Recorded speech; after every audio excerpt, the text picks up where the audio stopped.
Titan mains, I have an absolutely insane build here for you today. This is generally one of my favorite builds in the entire game, and I think one of the strongest builds across all of the classes, and is very underrated.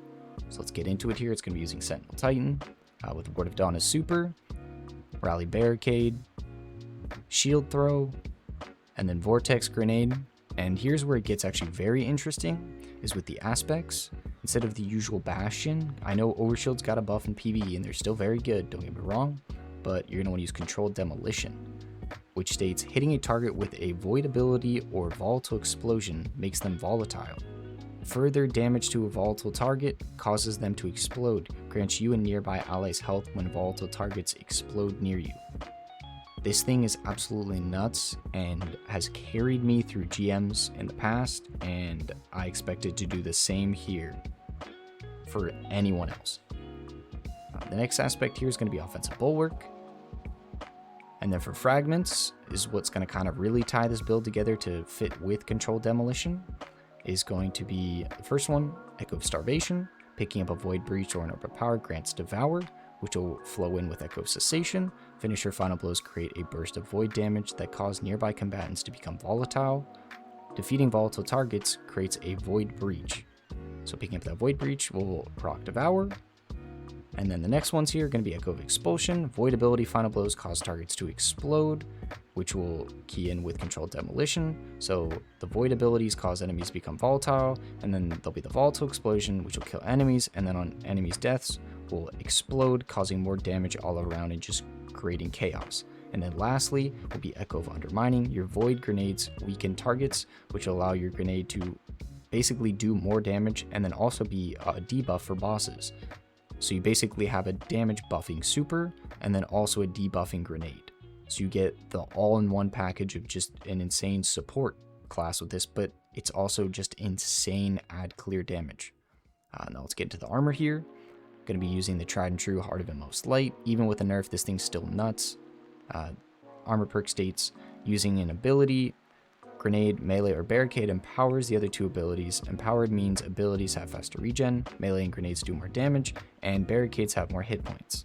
Now onto the mods here. For the helmet, I'm going to be using Void Siphon, Heavy Ammo Finder, and Ashes to Assets. For the gloves, Firepower, Focusing Strike, and Bolstering Detonation. You're going to be wanting using Focusing Strike and Bolstering Detonation so you can really fund into just getting as much class ability energy back as possible, because that's what really got the nerf of Heart of Inmost Light. For chest piece, going to be using Charged Up, and then 2 damage resist mods. You could really put in whatever you want here, that's fully up to you. For the legs here, going to be using triple Void Weapon Surge, because I think you're going to be getting enough healing from everything else, and with this build using double special, you don't need any scav or any type of mod, so stacking as much damage as you can onto your weapons is going to be huge for this build. Then lastly, for the class item, going to be using Time Dilation, and then 2 stacks of Bomber to be getting just extra grenade energy back every time I use my class ability, and then also just a little extra stacks for my damage. Now onto the weapons here. This is actually very important for the build. I think double special is the play with this build due to the fact that it's just ability spam, and with how easy it is to just get ammo breaks, as you can see probably in the gameplay, that I just have infinite ammo, feels like the whole time. For the kinetic slot, you can really use whatever weapon you want. I prefer Conditional Finality, the new raid shotgun, just because it's super fun to use, and it's really good against unstoppable champions, and then it can also have some just insane add clear itself. You could swap that out for really anything you prefer, that's up to you. The other 2 slots are where it's really important. You're going to definitely want to use 2 Void Weapons here, not even just for the fact that I'm using Void Weapon Surge, but for the fact of Volatile Rounds. With the Season 20 perk, Volatile Flow. Every time I pick up an Orb of Power, I gain Volatile Rounds. And you could use the new Wave Frame Grenade Launcher, which is what I use with this build, Harsh Language. And I'm using that with Field Prep and Repulsor Brace. So basically, every time I'm getting kills with the grenade launcher with Volatile Rounds, I'm going to be proccing a Void Overshield, which means I'm going to be getting heals from Devour, heals from the Volatile Explosions, and then also an Overshield just for getting kills. So this thing is absolutely insane with this build and makes it almost unkillable in a lot of content. The next weapon I'm going to be using is Commemoration, so I can take advantage of the Void Weapon Surge, and then also volatile rounds, and machine guns are just in a fantastic place right now. This weapon's absolutely killer.